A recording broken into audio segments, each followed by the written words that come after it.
palahubog, labauro, bisyoso. Yeah, what can we do? Siyempre ba, di padre? Uy.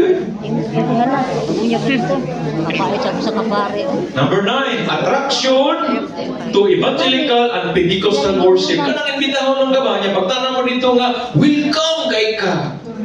Why, in the name of Jesus, maramayaw ta! Digi. Okay, lively music.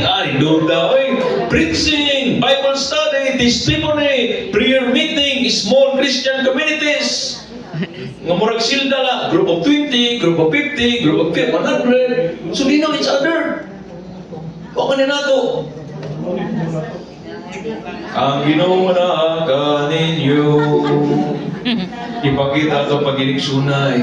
Huwag mo kailanin mo. Sige lang kayo mo. Kailanin mo. Lugo, kailanin mo. Yan mo lang. Hila, may sura ito ipakita pag-sunay. Damda. Oh, I love you with the love of the Lord. Sister, good morning. I love you with the love of the Lord. Papapapapa. Taas kayo ng spirit. Kita. Sige, bumbong mo lagi. Hindi ka pulmang na. Sige, bumbong mo lagi.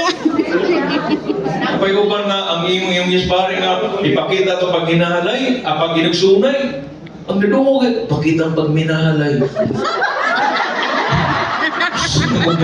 Susi ba, nagkising-kising, ano? Managuya para magbana kasawa.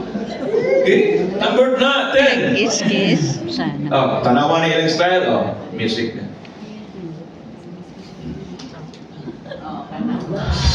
Praise God! Maayong hapon sa tanan! Kumusta ang mga igsoon? Amen! Karon ang panahon sa pagdayeg o pagsimba sa atong buhi nga Dios. Kinahanglan nga kita mga batan-on, kabaluta mo dayeg, kabaluta mo simba, ug labaw sa tanan, kabaluta mo pasalamat sa atong buhi nga Dios. Amen! Ang pulong sa Ginoo mga igsoon nag-ingon diri sa Salmo 86 verse 12, pagadayigon ko ikaw o Ginoo nga Dios ko, uban